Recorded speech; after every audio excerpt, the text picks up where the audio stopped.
Okay, well, welcome to this class tonight. Like Kathy was just saying, we sent out this call, and over 100 people responded with this.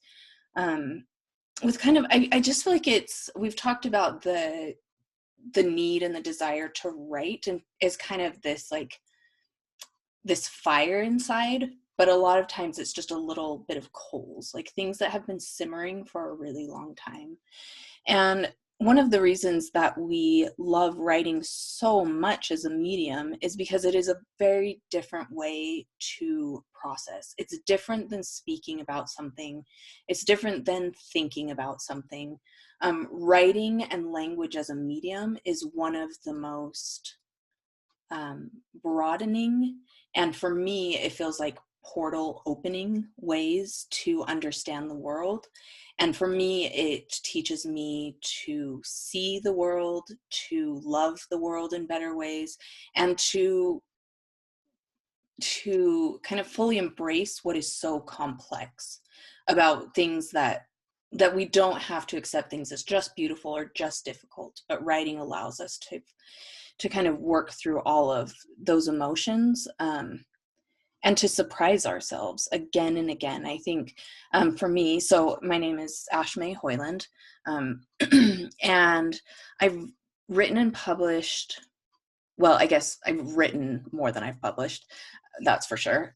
But I have published 2 different books, 100 Birds Taught Me to Fly and A New Constellation, and I'm currently working on one, which we will discuss in a minute. And Kathy and I, we did our MFA program together over a decade ago, and we've just stayed in touch ever since, and have kind of been writing in writing groups, and about, is it 2 years ago? I guess 2.5 years ago, we started teaching writing classes, and it has been, I mean, I'll speak for myself, but I think I could speak for Kathy too.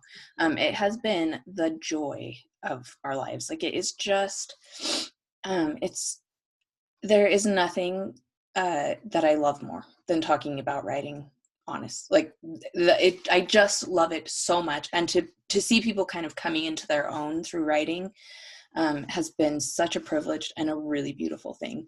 So that is my introduction, I guess. I don't know, should I say anything else? I think that's a good introduction, right? Yeah. Okay. And I'm Kathy, the other half of this outfit. And in thinking about, like, talking about wanting to write a book and the sorts of things that you're here because you want to write a book and there's something in your way. And that can be a lot of different things. But ever since I cannot remember a time when I did not want to be a writer. Ever since I could just pick up a pen, that was something that I wanted to do. And I wrote little poems and I wrote little stories.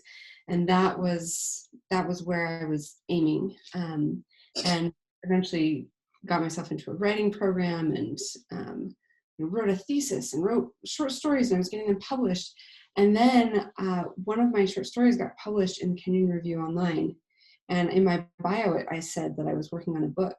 And a literary agency actually reached out to me and said, "Hey, do you want to send us what you're working on?" And I completely choked. No, I didn't know this story. So like it was like, oh my gosh, like they reached out, they wanted to see what I was working on. So I was like, I've got to write this book, because I was like, I said I was writing on a book in my bio, but I was like 4 pages in, right?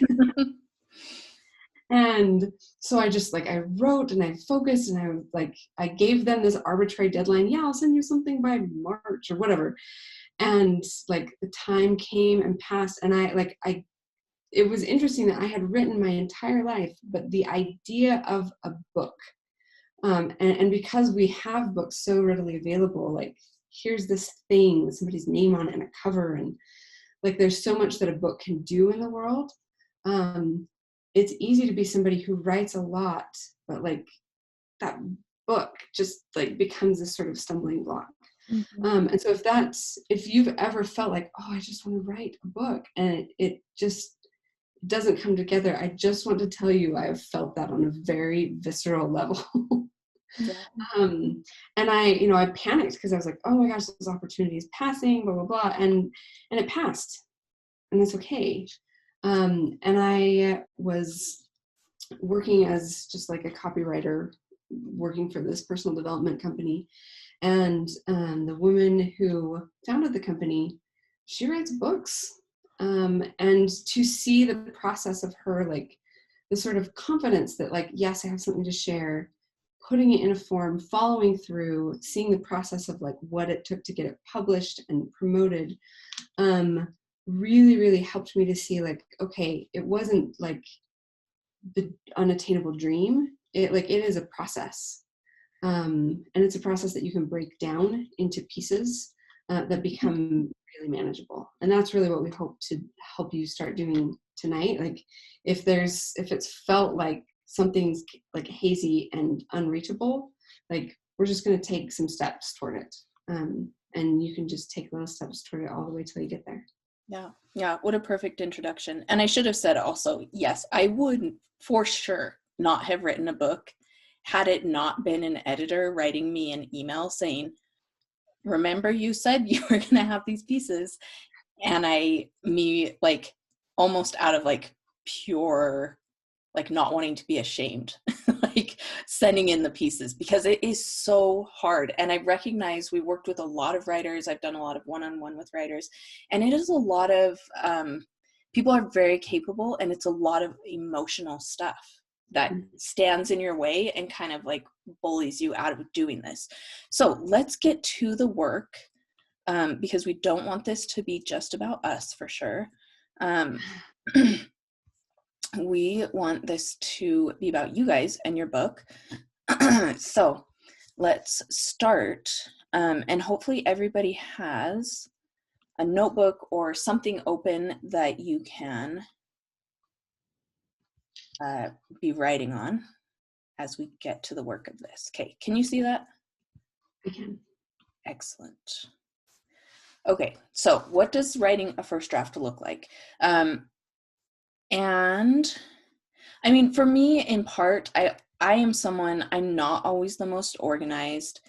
Kathy's like a step-by-step person, like what's the next step? Let's work through that. And me, it's like willy-nilly, like whatever is happening is happening.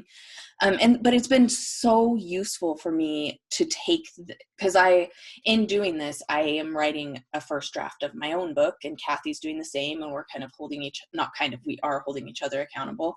And it's been so helpful to see, well, there are steps to this. Like Kathy was saying, like, it's not a magician's trick. Sitting down and doing the writing, is a magical thing, but there are steps that can help you get there. So I'll let you introduce these, and then we can get right to them.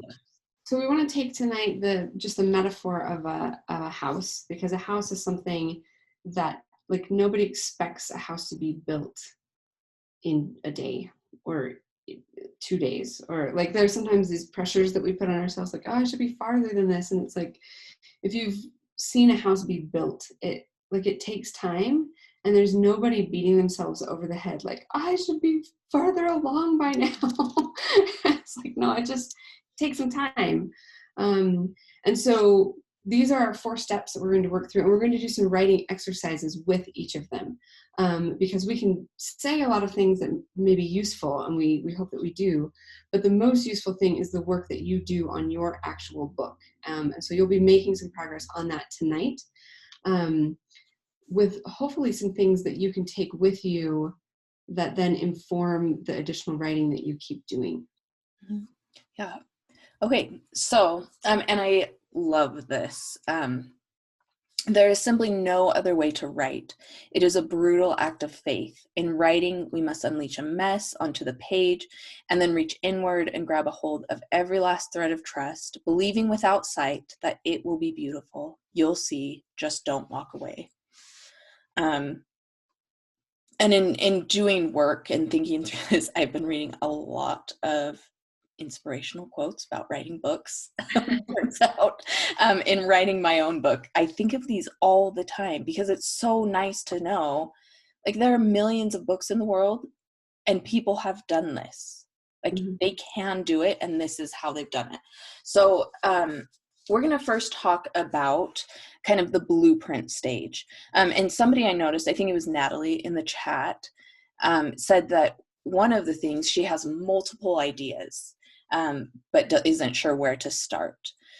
And this, in my own experience, and I had an experience just a couple of months ago where I was able to go camping by myself, and just spend some time in the desert with me and my notebook. And I was working into this process because I felt this heavy weight of, I have so many ideas and they feel very chaotic, and I can't grab onto any one of them, and therefore I can't start my book. And these are some of the questions that have helped both Kathy and I, if we've worked through them, to kind of take that first step toward writing a first draft. And I think it's a step that we often skip over, but in my experience has been one of the most important. Sorry, is my internet cutting out? It's doing okay. Okay. There are glitches, but I could catch it. Okay. And just along those lines, it can be easy to think, okay, I need to do some sort of prep work before my book, so I'll write an outline. And that is not what we are recommending that you do. No. If you're an outliner, you know that about yourself and you can do that. That will come naturally to you. If you are not an outliner, do not try to force yourself to be an outliner. You'll be sad and stuck, and like it will be impossible. So we're saying, like, before any sort of outline, there's actually a step before that where you're conceptualizing and committing to the work that you're about to do, in a way that's not outlining, that's not like, and this goes here, this goes there. So just like set the idea of outlining aside, because that's something that you can do on your own time if you're a natural at it or not. And we're going to enter a little bit more of a conceptual space, about like, what are you even doing? Yes. Are you yeah, and we should say, we are zooming through this information, and there is a more thorough version of all of this. So this is kind of the fast version of what we're doing. Hang on, I'm going to tell. Yeah, I can't see your screen. Yeah, I'm going to tell my husband to get off the internet because I'm pretty sure that's what's happening.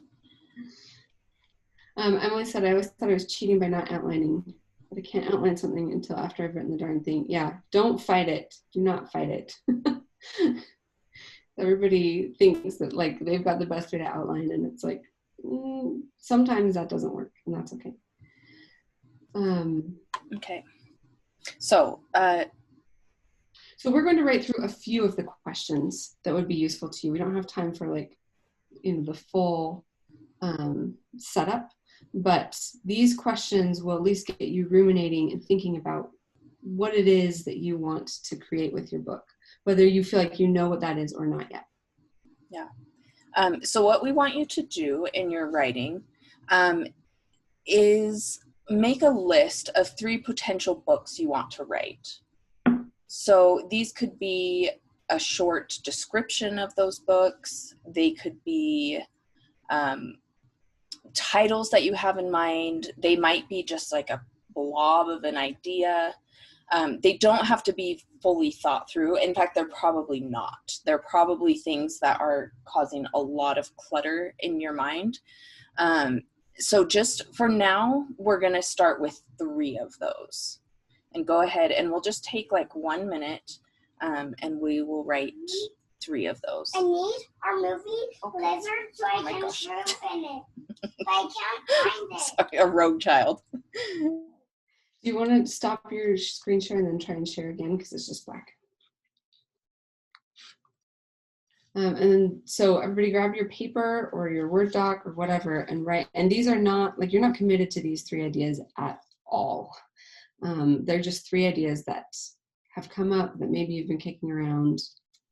So we'll just write for a minute or two.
Go ahead and finish what you're writing.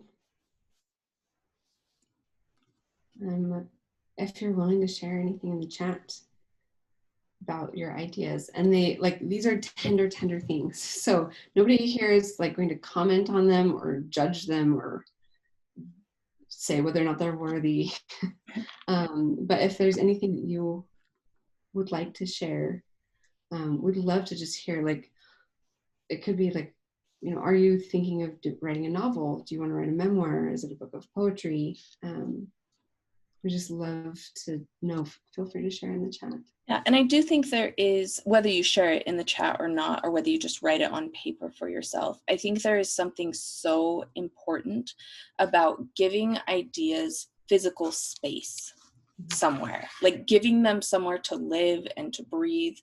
And in my case, the thing that I realized is when I actually went through this and gave my ideas some physical space, I didn't realize that those were the things that had kind of been cluttering up my head. And it was really helpful to see them outside of myself, like to see them, what does that look like in a written form? And it was to me a very surprising exercise. Oh, these are so wonderful. Oh, and they just so lovely. 108-year-old house, essay collection with other people, 40 pages of a first idea, how-to book, collections like the Magic Tree House. These are so lovely. That's really exciting. So we've got our 3. You've got 3 ideas here of things that you could. And let me try this one more time. I guess my screen, it seemed like, was not working, which I'm going to close this down and try opening it one more time, because for some reason it didn't want to show my screen.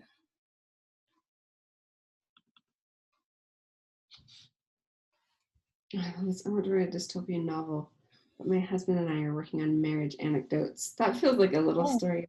That's super fun. Okay, so let me. Okay, can you see that now? I can't.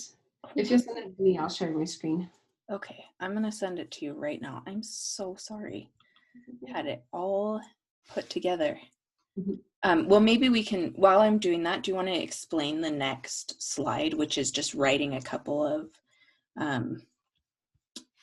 it says write a few sentences about each of these potential books, what is driving the project, and what pulls you to this particular book. So for each of the 3 that you've written. And this is a trick that you can use in all sorts of writing spaces, if you ever feel stuck, is writing about the writing that you might want to do.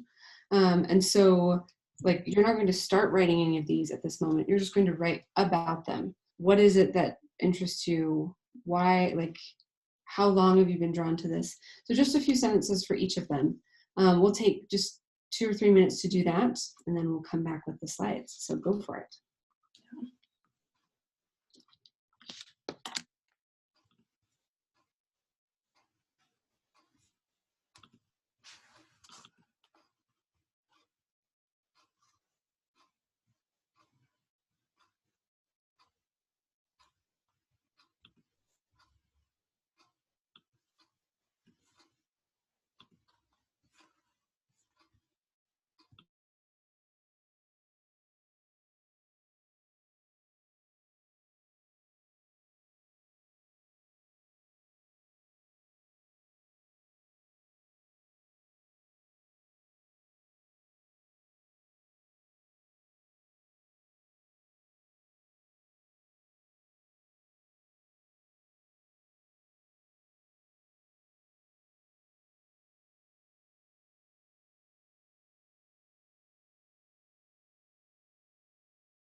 Okay, go ahead and finish up what you're writing.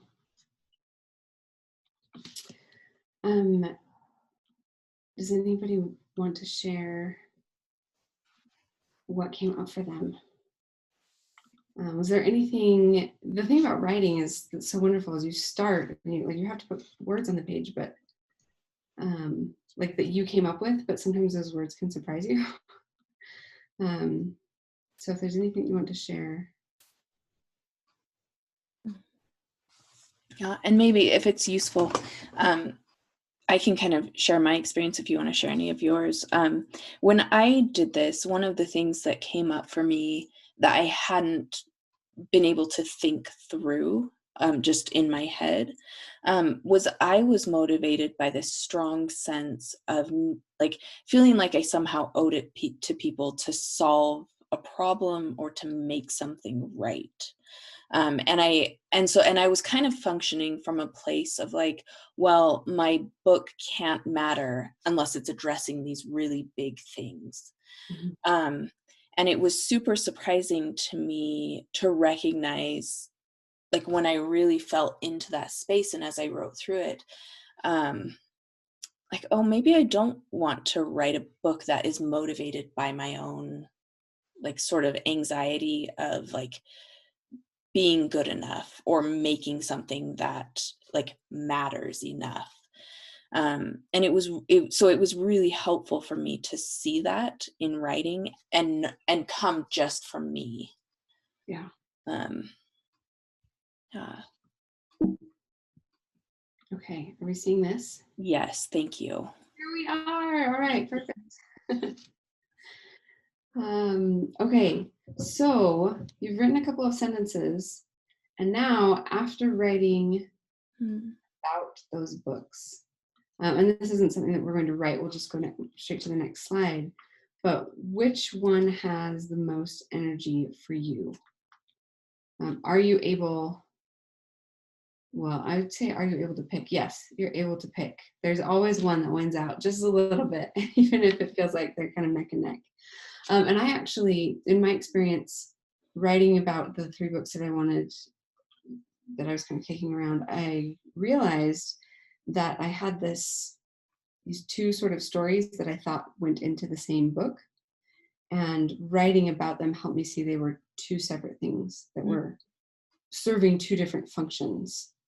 And that I felt this real draw to the one, and the other had been kind of like pulling back.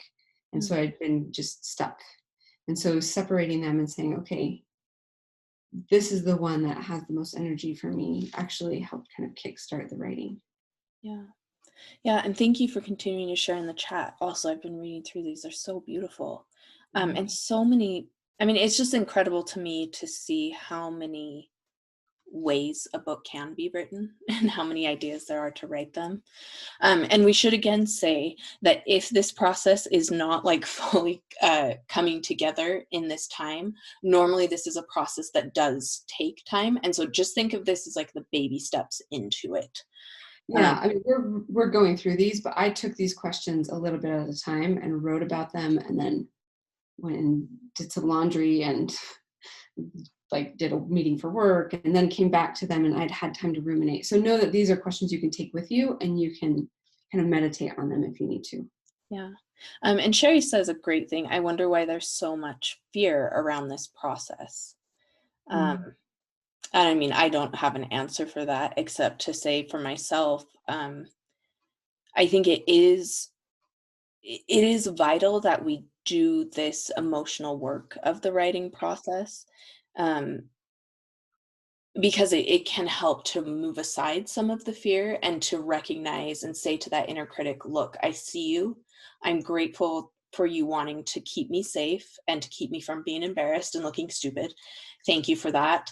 But the more that we can kind of call out those fears and see what they are and then ask them to leave, I think the more clear the path to writing can be.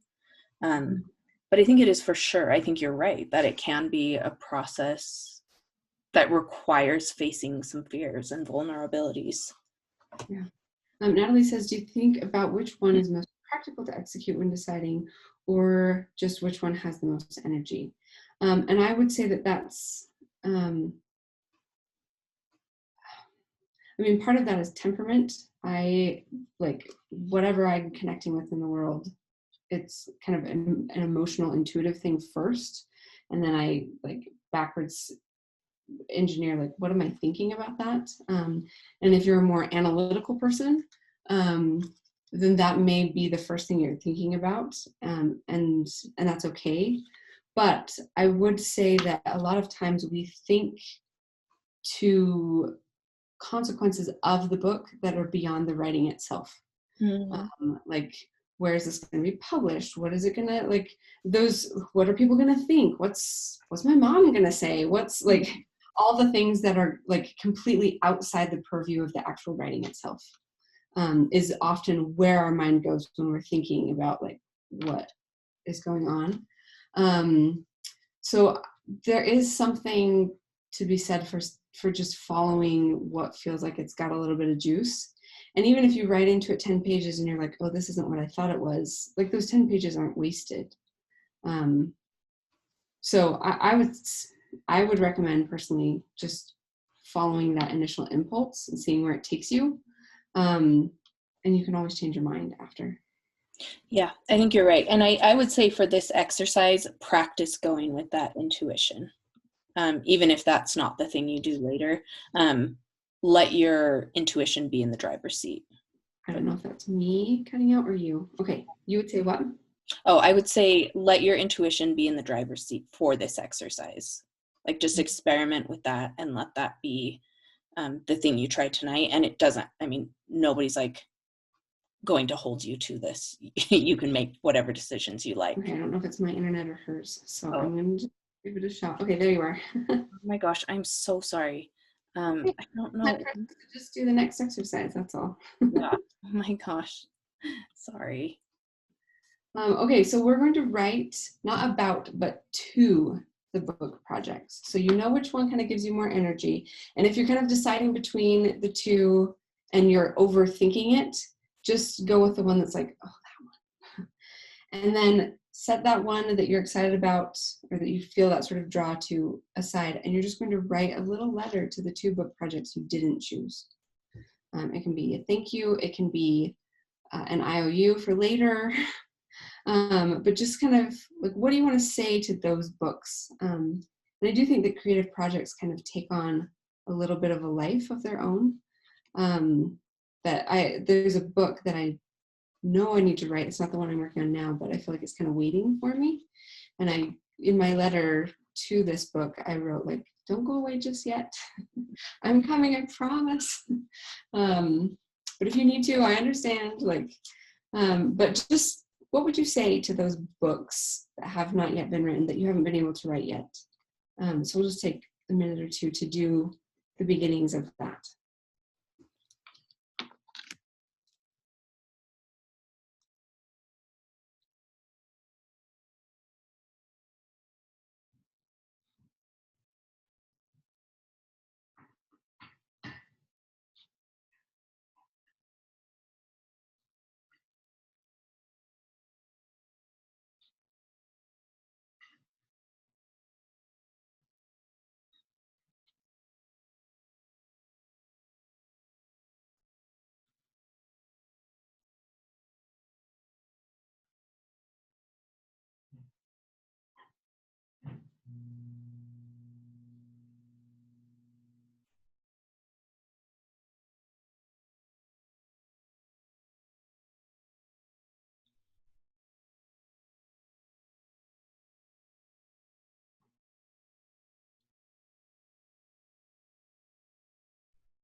Okay.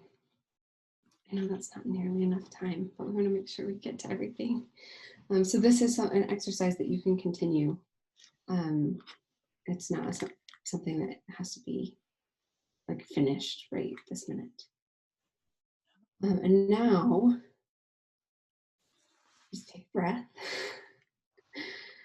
This is something we're going to write a few welcome sentences to the book project that you chose. And I've written multiple books, but this book that I'm working on now is the first time that I've ever done this particular exercise. And when Ashley sent it over to me, I just thought, of course. Like, of course, there's like this threshold over which you say like, okay, this is the thing that I'm going to work on. This is the thing I'm going to commit to. This is the thing that I'm going to make space for in my life. And doing that, like I've gone through the process of like getting the word count that I need to get done. It's going faster this time than it has in the past. I think because that sort of just articulating what you're doing, what you want to be about, is really, really powerful. Yeah. And I think, I mean, again, this can be kind of abstract, which I do love the abstract. But I think there is something really beautiful and empowering for both you and the idea, to commit to something, and for that idea to know, oh, there is a being out there that is committed to me. I'm going to show up for it in the best way that I can. And it doesn't mean that the process is easy all of a sudden. But I do think, in my own case as well, it's been such a valuable thing to say, hey, idea, like, you are important enough to me to say no to other things and to commit to this and to tell those other ideas, you don't have my attention right now. Mhm. So yeah, let's just take a couple minutes, and do this. And again, this is just like a practice. This is just, it can be as weird. If you are so embarrassed by whatever you write tonight, throw it away when you're done.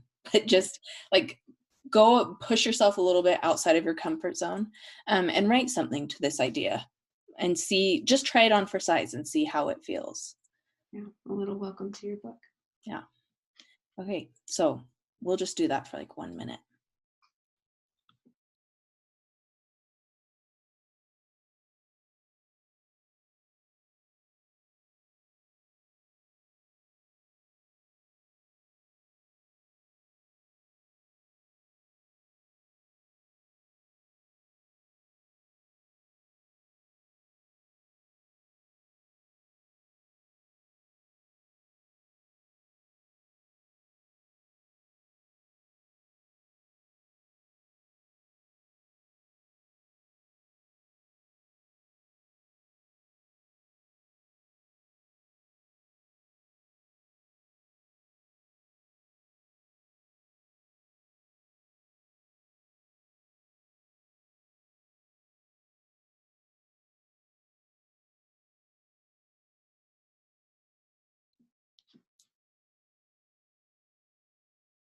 Again, not enough time. But this is an exercise that you can take with you when you go. Oh, you're muted. Sorry. This one I do think, deserves some time, and that obviously we're not fully giving it right now. But this is a question and an exercise that, yeah, I would say for sure, in a quiet moment, spend some time with this idea and working through it, because it's really illuminative. And what this has opened up for me in my own experience is that this begins a sort of conversation with a book. And so I've been walking around kind of thinking about this book, and this thought just dropped into my head about some aspect of the book that I needed to add to it. And I thought, like, oh, that's not actually the kind of book that I wanted to write. And the thought came to mind, well, that's the kind of book I am. Right, well then. It's so good. So like start that conversation, because sometimes like what you need is something to bounce ideas off of. And if the thing that you're bouncing ideas off of is your book, then it's like the two of you get to make something together, and that's really cool. Yeah, it really is. That's very Elizabeth Gilbert of you. It is. Or do you have more that you want to share here? No. All right. Okay. So we do a lot of like abstract thinking, and now we're going to do, again, not outlining. We're going to create some documents that they can become really like a foundation. They're something that you can go and kind of stand on and get your bearings of like, okay, what are we building next? What part of this house is going up? In a way that can be kind of easy to skip over if you just jump right in. Yeah. So for these foundational documents, for now, and again, this is a much more extensive process, in real time, but just to kind of give you a taste of what they are, we are going to write some lists. And and the reason this is different than outlining is we are not calculating, and we are not determining what something needs to be. We are listening very intuitively to say, what are the things that show up when I am working through this book? And we may not know exactly how they would fit in or why, and we may be surprised by some of the things that come up. And that's okay. That is the purpose of a foundational document, is for you to, when you are in the middle of that writing and you don't know where to go, it gives you something to return to, and to remind yourself, there's a lot more to this than I feel like there is in the moment of writing. Mm-hmm. And the lists that we're going to write are going to be fast.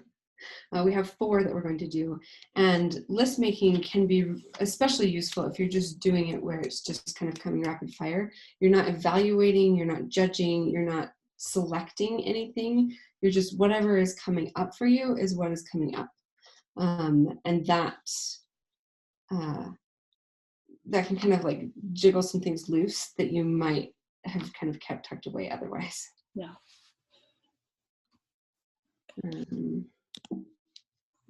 Okay. This is our first one. Yep.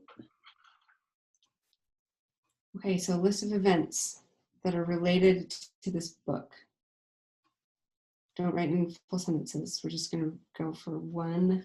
I'll even set my timer. 1.5 minutes. Oh, that's my calculator. 1.5 minutes. Just a second. Okay. There you go. Okay.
Okay. I'm going to just go to the next list. Make a list of people who are important to this book. So people that appear in those events, people that reminds you of, just any people that come to mind. So we'll just do that for a minute.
Okay, that's a minute.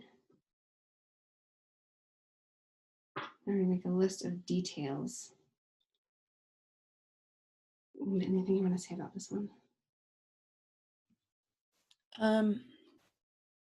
For me, details could also stand in for memories or like small moments. Like for me, as I was working through this, um, it came up this doll that I'd gotten from a garage sale. Um, Mm. and that small detail, I have no idea. And I haven't thought of that in many years, but for some reason that was something that came up. And so I wrote it down. Um, and I'm just right now curious about those details. Yeah. If So anyone has questions, though, throw them in the chat. physical objects for Yeah. sure. Yep. If you're not quite sure, like think of the physical objects that are connected to the book that you want to write and write those. Yeah. For nonfiction books, that would require research. It seems like it would be hard to make those lists at the start. Does this process not work in those cases? Ooh, good question. I think I would still do them Mhm. before and then let the research, because I think sometimes the research can be almost like closing in on things and predetermining things before they're ready. And so you may be totally wrong and have to take out some of these things after you do the research, but I think that's okay.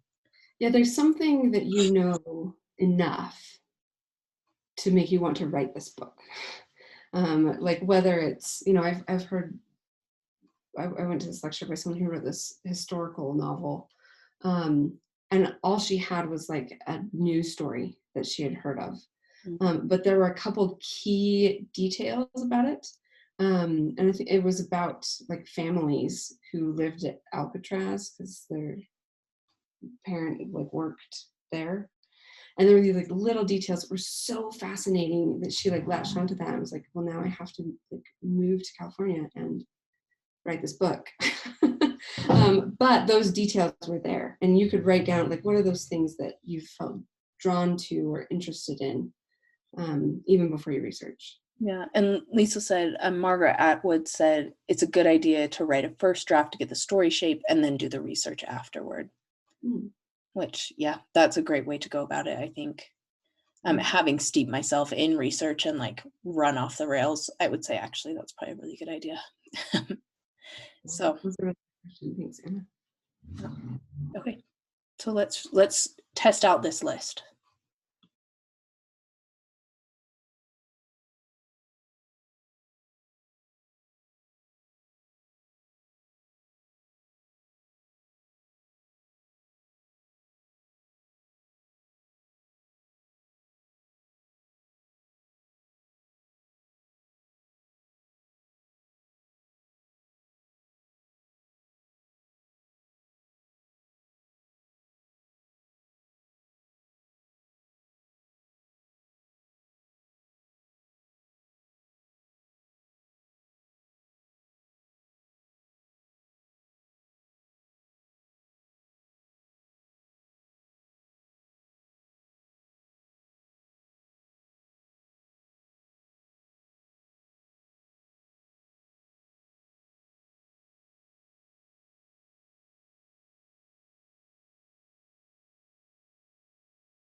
Okay, and then we'll make one last list. And I know that time can be tricky. It's very slippery. What we're going to do is in 1 minute, condense down some of like the key points that you're thinking, but creating a chronology can be really useful in freeing you from that chronology of like knowing you have it noted down somewhere, like this came before this means that then like you don't feel like you have to slog through 100 pages of like making sure that we know everything that happened.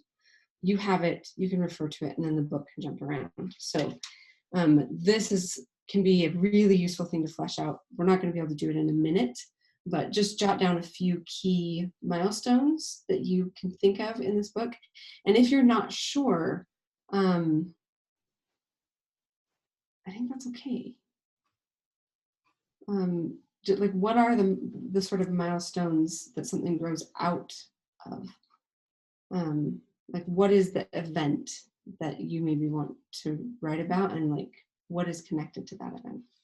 Yeah, and I think there's something really valuable about pushing yourself to do this quickly.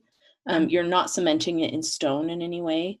But again, we're just experimenting and giving ourselves some restraints to let our creativity kind of be in charge, Yeah. which is something that I don't think we let ourselves do often enough. Well, so, okay, yeah, it's a challenge for sure, but just give it a try. Yeah, give it a shot. Okay.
Okay.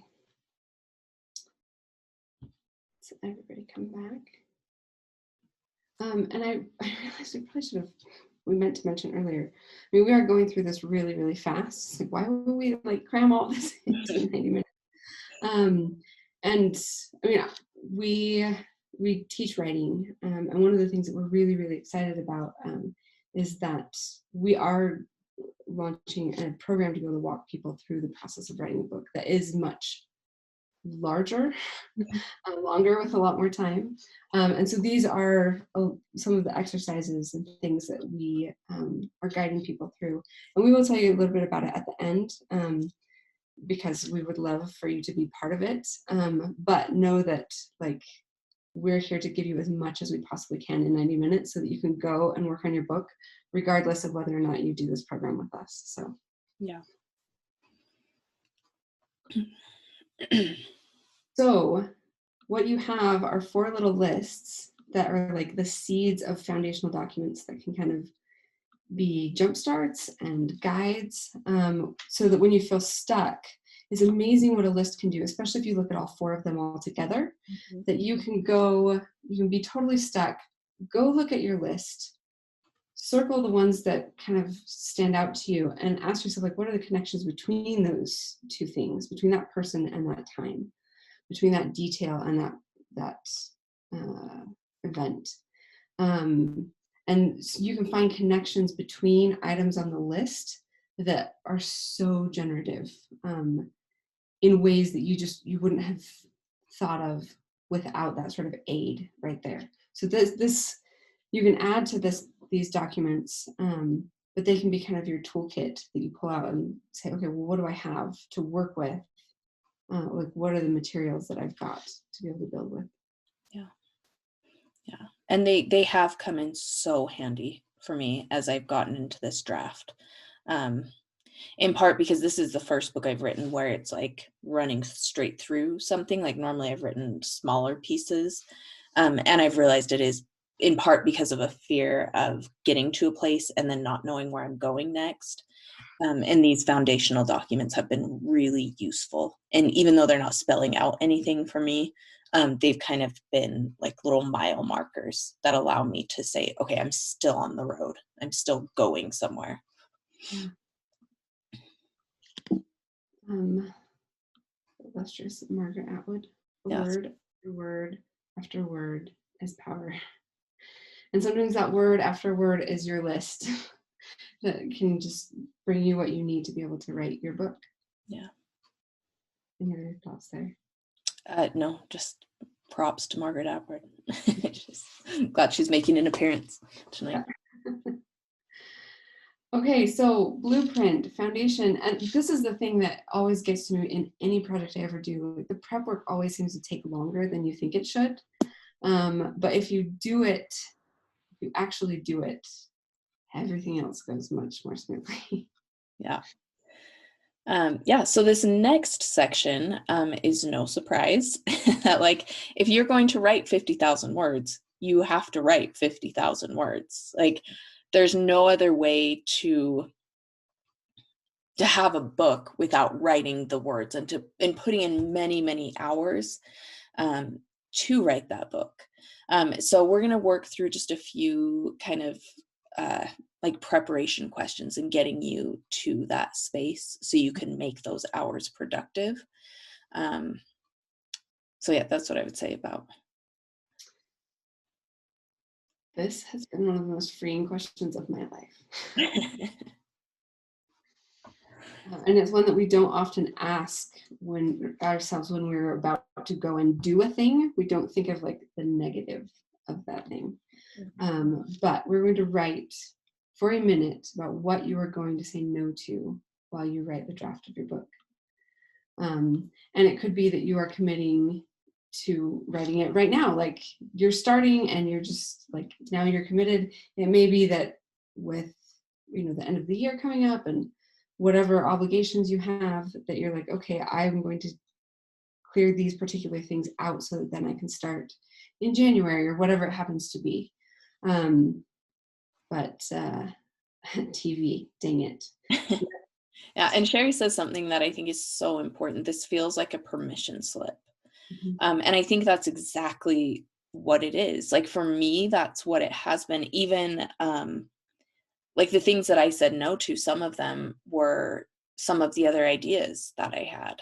And it's been so much easier to say, I already, like, ideas, I love you, I will come back to you, but I already said that I'm committed to this one thing and I promised this thing, so I'm sorry, I just can't work on you right now. And that's been a really helpful thing. And there's something important, not just about thinking about it, but writing it down.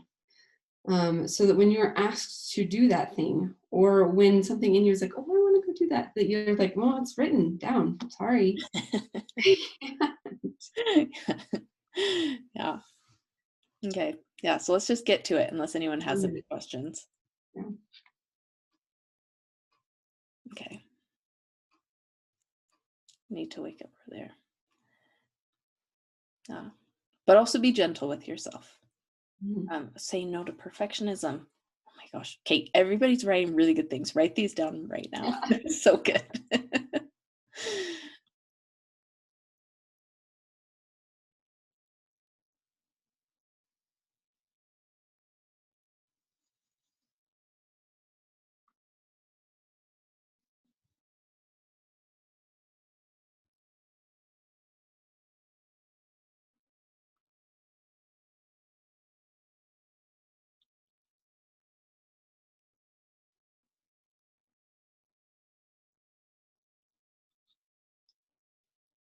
Okay.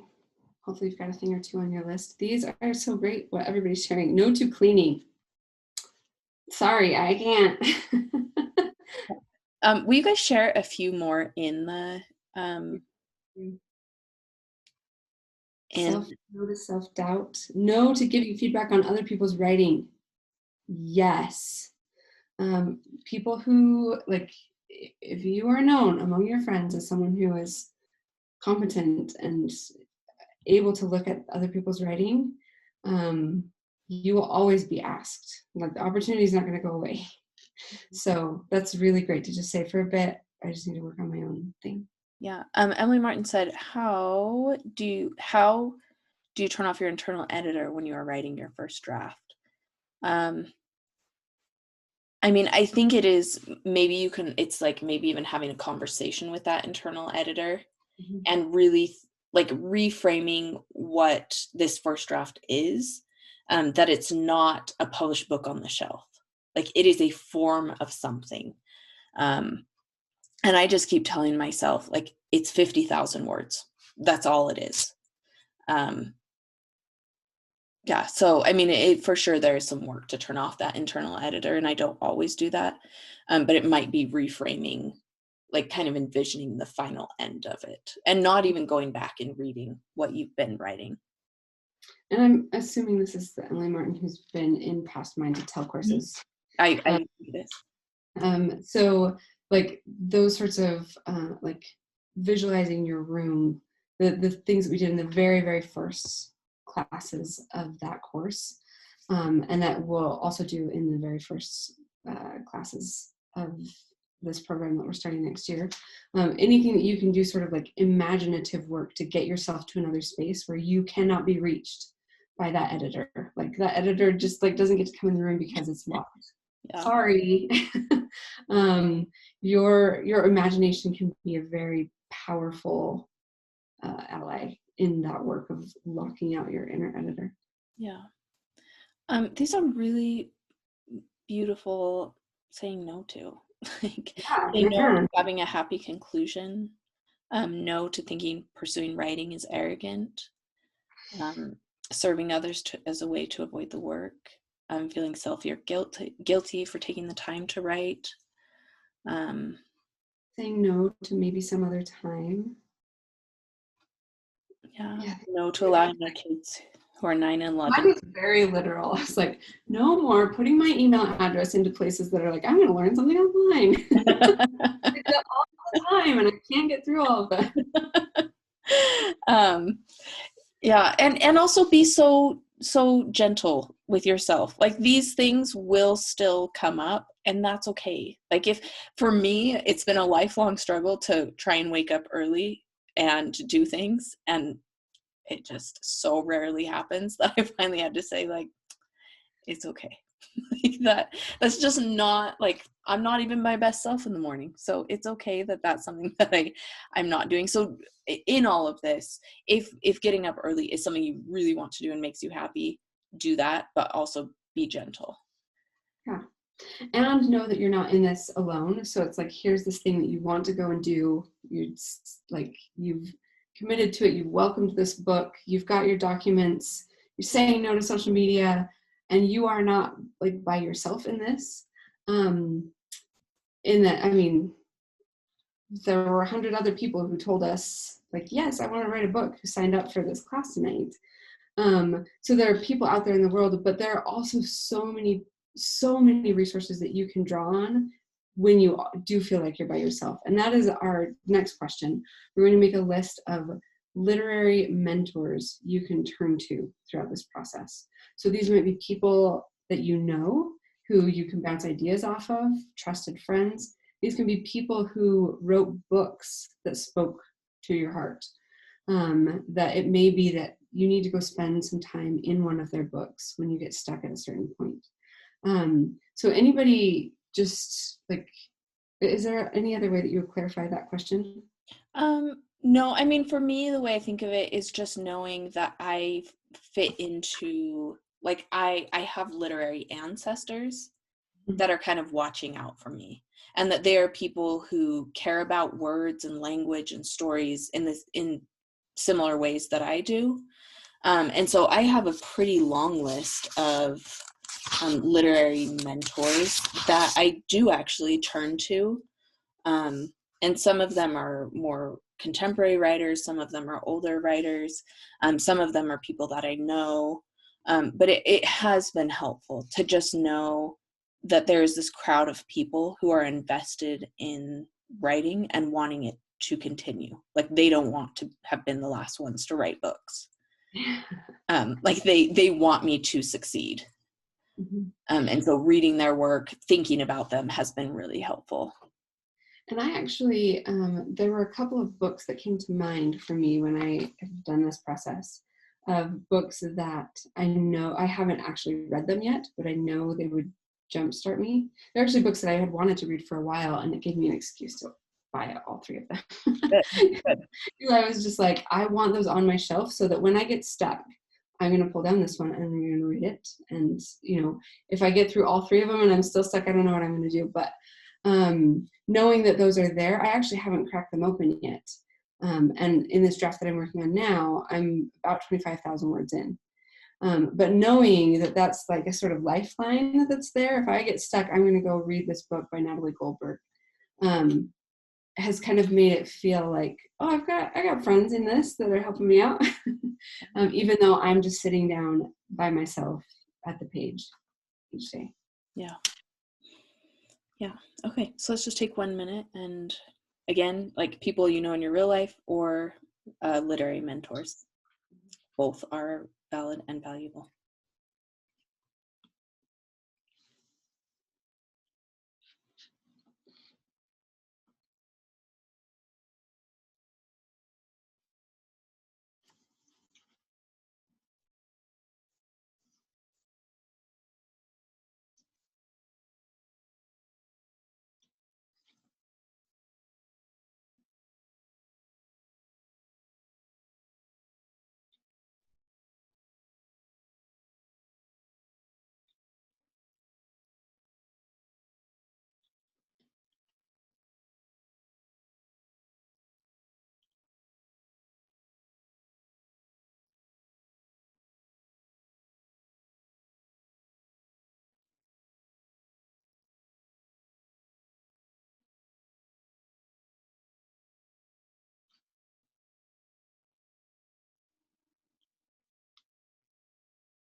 Okay, go ahead and finish up those last people. And I noticed Madeline said Joe March. That is a beautiful person to have on your side. Like whoever makes you feel like they're on your side is a good person to have on that list. I mean, go ahead we'll keep going, but if you want to put them in the chat, it is super fun to see who people have chosen. Yeah, who is your inspiration? I'd love to know. For me? I was just saying everybody, but yeah. Sure. Yeah, one of mine, particularly because, and it's been useful to like do this several times. Terry Tempest Williams, in part because of the subject matter and the way that she's telling stories, is for sure one for me. Yeah.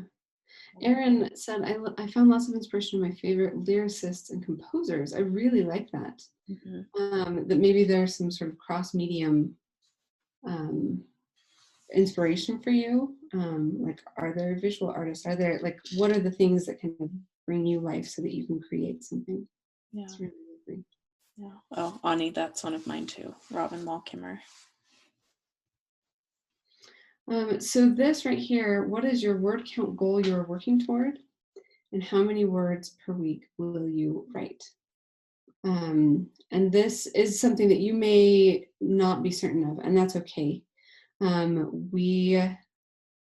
For a first draft, it seems reasonable to say 50,000 words is like, it's a feat, but it's not an impossible feat. So that seems like a worthy goal. If you're not quite sure where you want your first draft to land, you can just kind of borrow that one if you'd like. Yeah. And again, these are like you can change these, but I think they're just as it was important to give physical space to some of the previous questions. I think this is another one, at least for me, to say like I'm giving a physical space to this goal. Has been really useful. Yeah, and if it's easier, yeah, we can even just put it in the chat. So if you look at 4 months, you'd need to write about 3,000 words a week. which 3,000 words, that doesn't sound like very much. But it adds up really, really fast. And that ends up being like roughly 12 pages double spaced, which if you're thinking of something polished and finished, 12 pages can be a lot. If you are just writing everything that you can, 12 pages can come a lot faster than you think. It's a mess. And that's okay, because that is the point of the first draft, is to make a mess that then you can look at and do something with. Generally, we commit to time instead of words. Yes, you can. You can do whatever you want. Yes, yeah.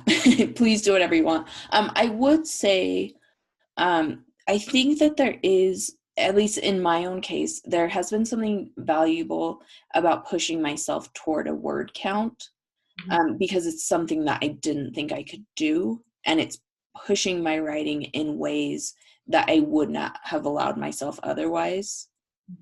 But again, that's, yeah, it depends. Amanda says, I know everything that I want to happen in my story, so if it happens in 100 pages, that's great. If it happens in 300, that's fine too.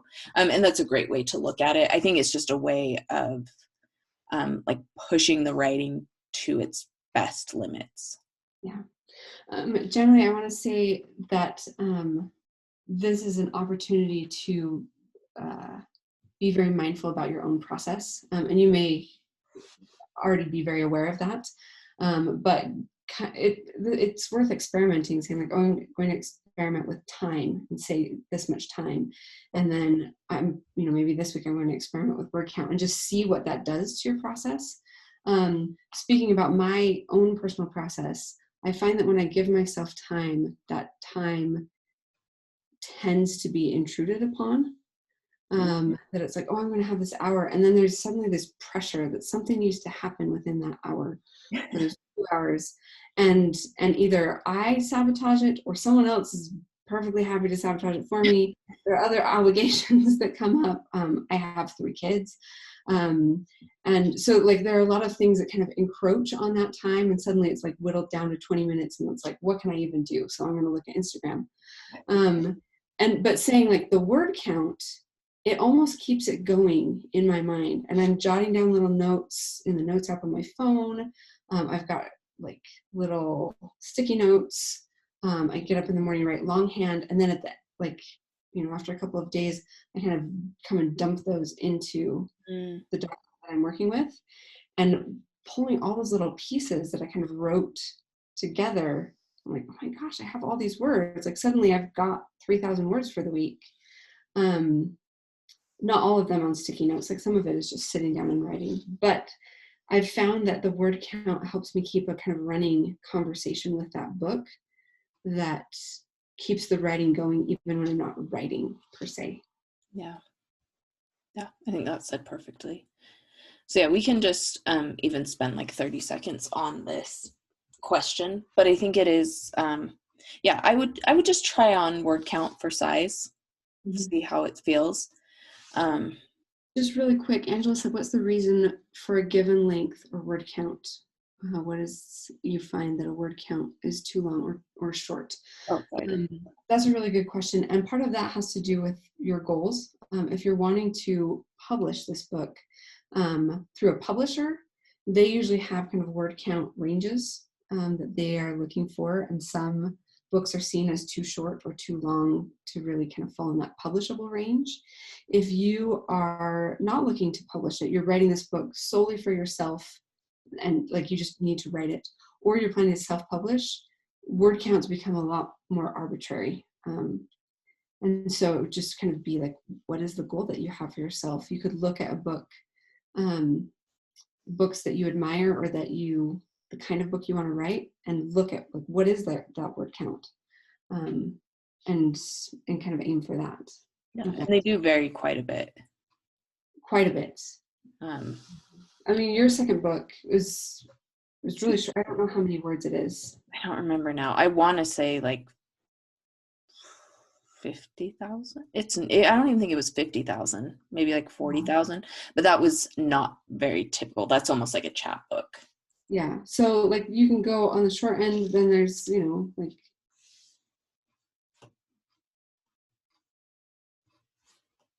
a lot of it is personal preference and what your goal is with the book. And you may not know what that is, and that's okay. Yeah.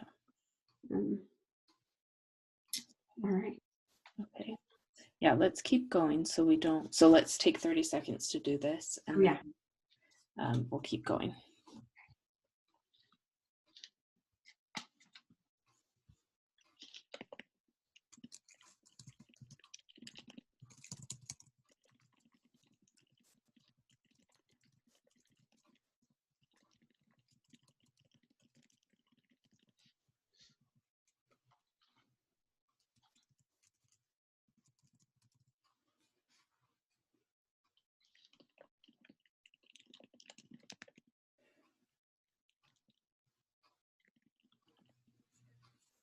Okay.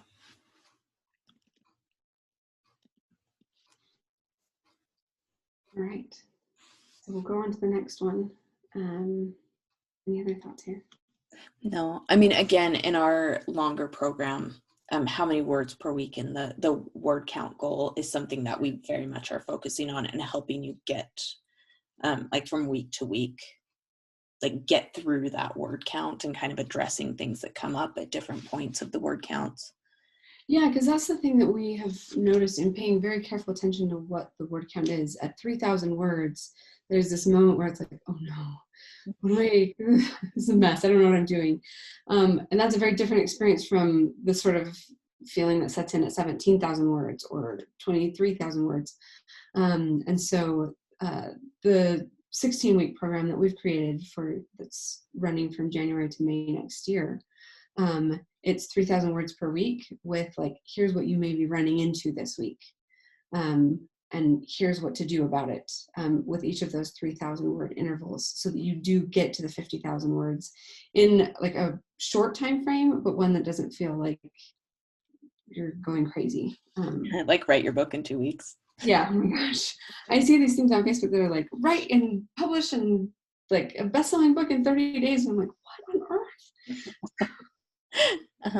More like rumination as you go. Oh, okay. Eden, we will see you soon, and we'll have, we will send out the recording. Yeah, it's very late where you are. Go get some sleep. Thank you for being here. Thanks for coming.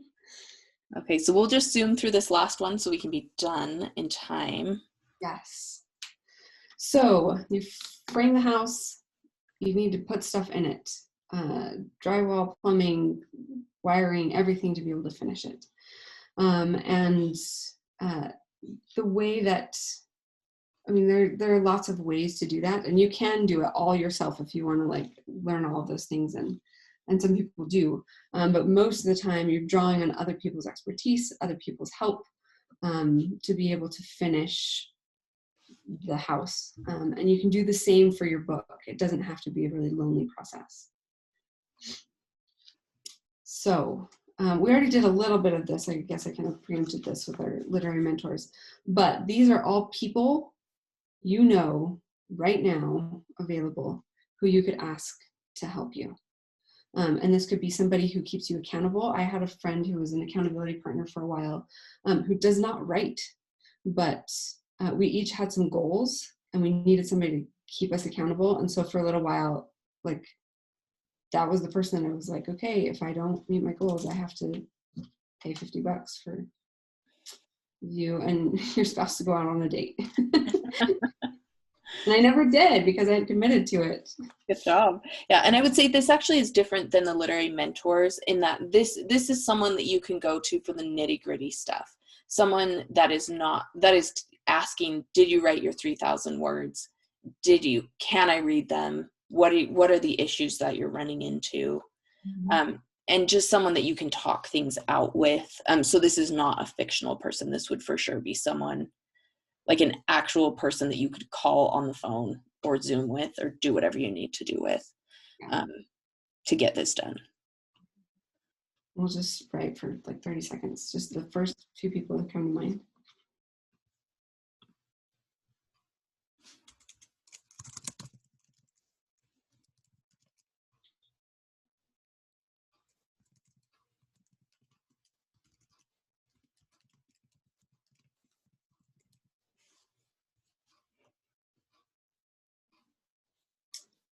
was wondering if this question would come up. Catherine said, I don't have a person like this. How do I find them? And I think this is one of the most challenging things about writing sometimes, is because it's such a solitary thing. It's like, I know there are other people around doing this, but where are they? Like, they're in their houses writing too. And generally said, that sounds like a lot to ask of someone. I'm curious what you mean by, but what is it that sounds like a lot to ask of someone? But what I would say is, if you ask around the people you know, they probably know someone else who is writing and who would be interested in like doing the same thing, looking for the same thing that you're looking for. Go ahead.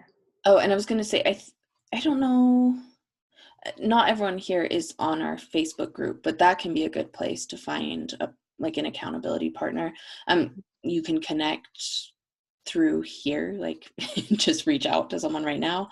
And then again, that is part of the program that we are offering, is that we actually love being those people. And as we've worked through, like, what are the things that we are good at?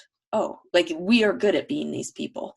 And so that is an option. Obviously, it's not the right time or possible for everyone, but we'll explain how we are an option to be that. Mm-hmm. And then the Facebook group, I guess it's only for people who have like been in the classes. Mm-hmm. But we can put out a call if you want to email us, and we can say these people are looking for a writing group. Mm-hmm. The best places that I have ever found have been in wherever you live, and especially now with everything being on Zoom, there are a lot of options to be able to connect with events that are happening, conferences of some sort, workshops. If you look for local workshops in your area, there are people who are doing this kind of work, and they would love to meet you.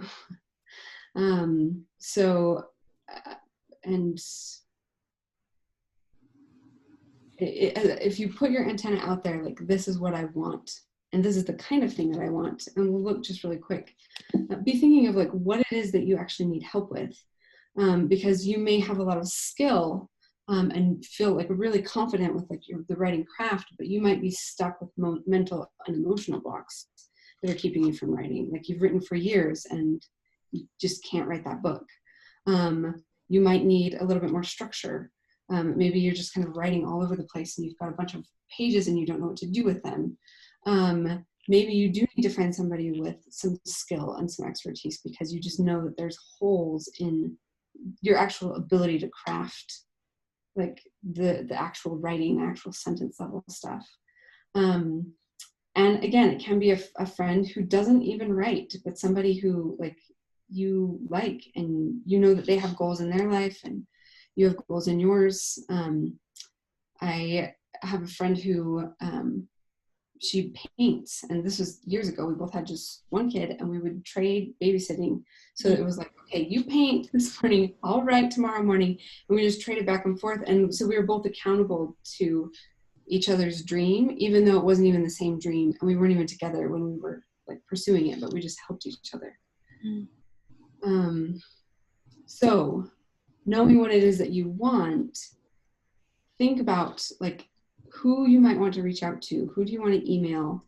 Do you want to just put out a call on social media? Hey, I'm looking for an accountability partner, so that you can schedule something with somebody who can be that sort of contractor to help you get the house finished.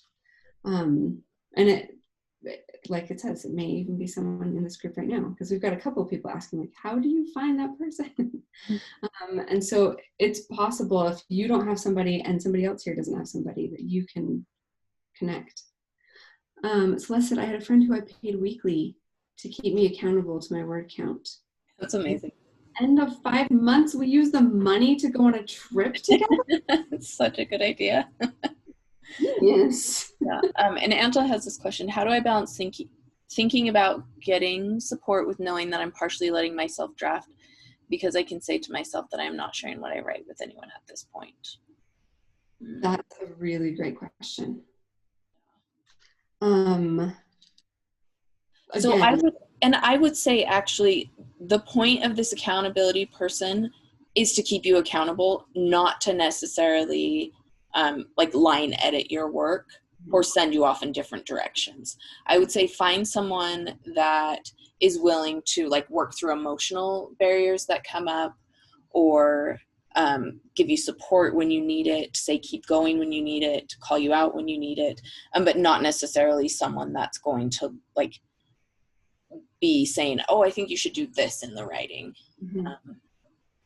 Yeah, I'm very careful who I show my writing to when it's in a messy phase. And there are people who I trust to do that, absolutely. And their feedback is invaluable because they see the mess for what it is and they ask questions that help me expand. But there aren't very many people on that list. And so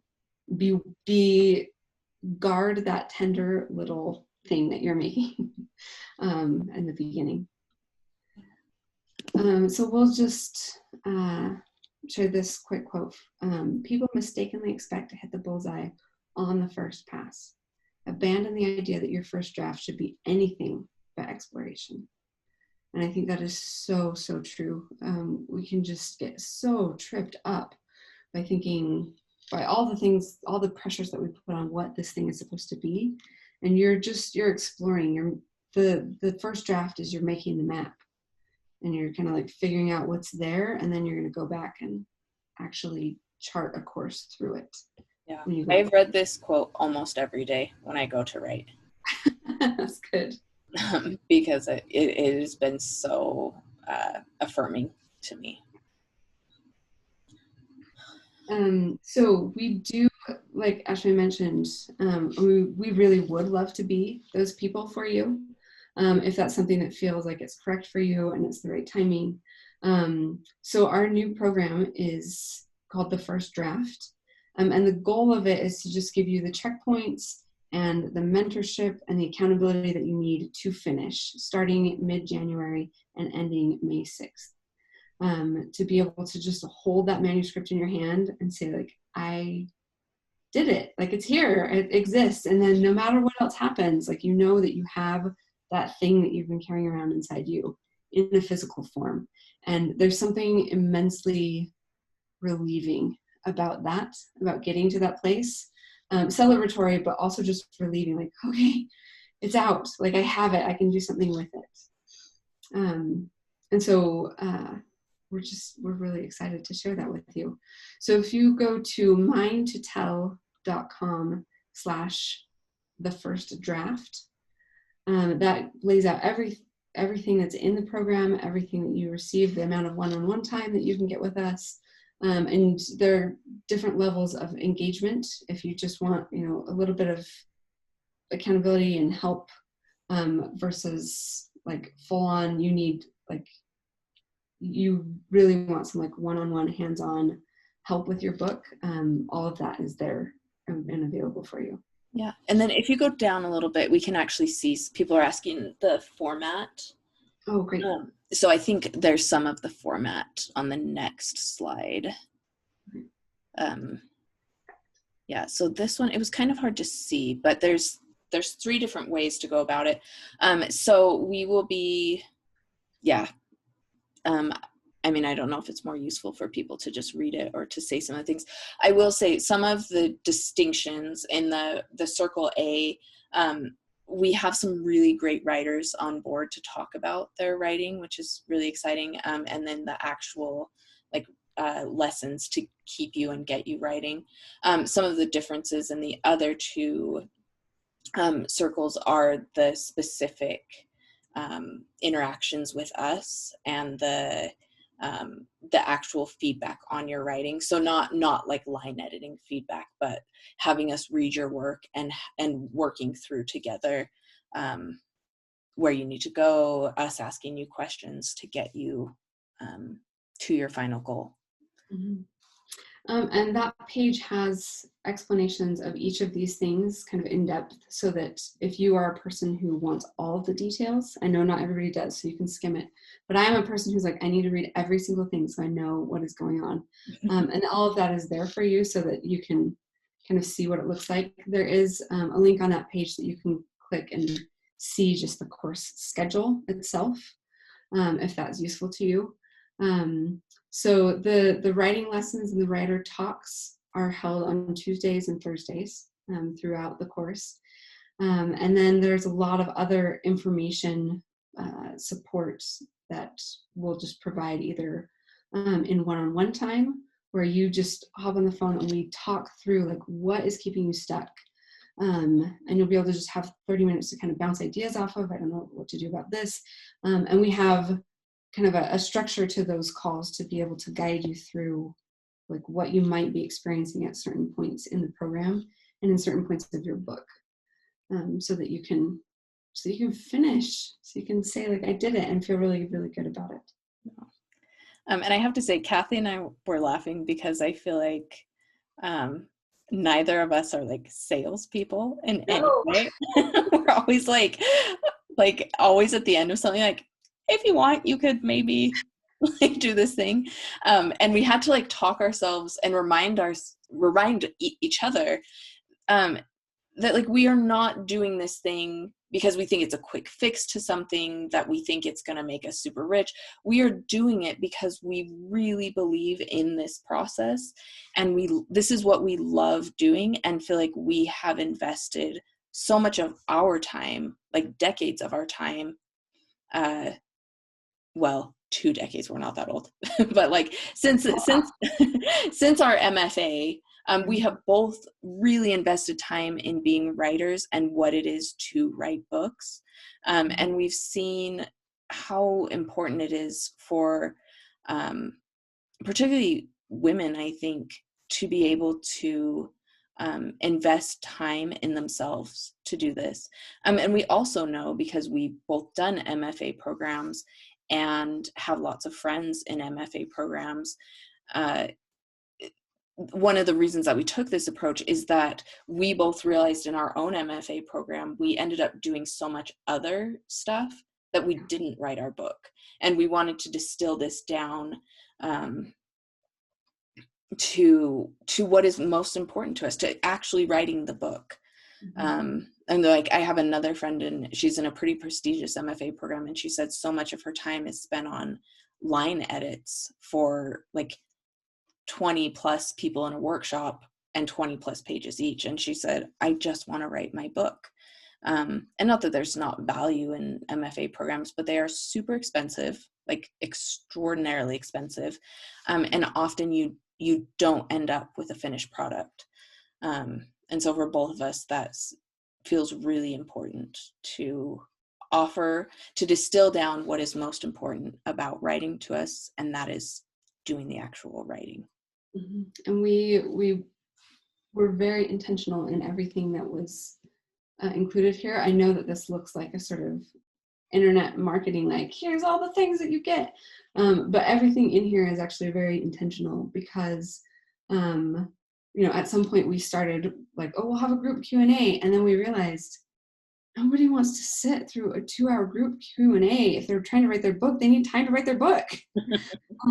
What I would want is not to sit through and listen to everybody else's questions. I would want the time to like get on the phone and ask my question about my book and get the help that I need so that I can go and work on it and not sit around. And so, as we like looked at what it is that we could offer to really help you get what you need to write your book, we've gone over this list so many times to just make sure that it is everything that you need and not more than that, so that you have the time that you need to put in the page count and the word count and get to the end. There was a question about the online reading, and this is just, if any of you who have taken one of our courses wants to weigh in on the chat about what an online reading is like, you're more than welcome to. Like some of the most magical hours of my life, honestly. Everybody gets together and reads online It's like a reading, and we're just, we're all on Zoom, but everybody brings 750 words that they wrote, and they read it, and we cry and we laugh and we celebrate, and then we just stay on Zoom because we don't want to get off, because it has just been like this enriching, lovely experience for us to have all written something and come and shown a little piece of it to each other, and been able to just celebrate that we all did this together. So. Yeah. And if there are any other questions, please email us. And if it's not the right time for you, we intentionally did this in hopes that it would be really useful information and get you going in a good direction. Mm-hmm. So either way, there's no pressure, obviously. And we hope that this was super useful either way. We would love to continue working with you. And this code, we should say also, you can share it. How many spaces are available? So it I think there's about 25. There's 25 in Circle C in the third one. And then we have room for 40 spaces in Circle B. So we don't know how fast those will fill up. But we've mapped it out so that we are very committed to being able to deliver on the time that we say that we can give. And so we've mapped it out very carefully. And that's our max, so that we can give everybody the time who signs up for those spots as much as they need. Yeah. And Kathy and I sometimes laugh that we're like chronic over deliverers. You can rest assured. Yeah. Yeah, so we'll send the recording tomorrow of this, and then the code and the link if you need the night to think on it. But it will be 30% off, which is significant for the price that this is. But also, thinking of MFA programs, we think that we've priced it really reasonably, and we're really excited about it. So this code will be good through Saturday. And then if you have any questions at all, and you're not quite sure if your book is the right fit for this program, just email us at mindtotellcourses@gmail.com, and we would be happy to chat with you about what you're working on, and to be very honest about whether or not your book we would be able to help you with your particular book or not. Yeah. Okay.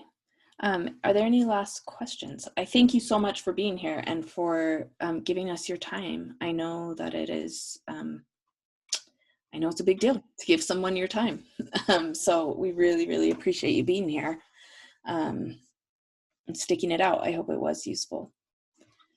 And I hope you write this week. Like what if it's this book, or if your book, you're going to wait until, a certain time to really commit to it, but write something. You're all here because you are here because you are a writer of some sort, and there's something that needs to be said, and it can only be said by you. Yeah. So do some of that this week. Okay. Yeah, I think that is it. Oh, all these nice things coming in. I'm like reticent to turn it off. So nice. Okay. Well, hopefully we'll see some of you again soon. Thanks so much. Have a good night.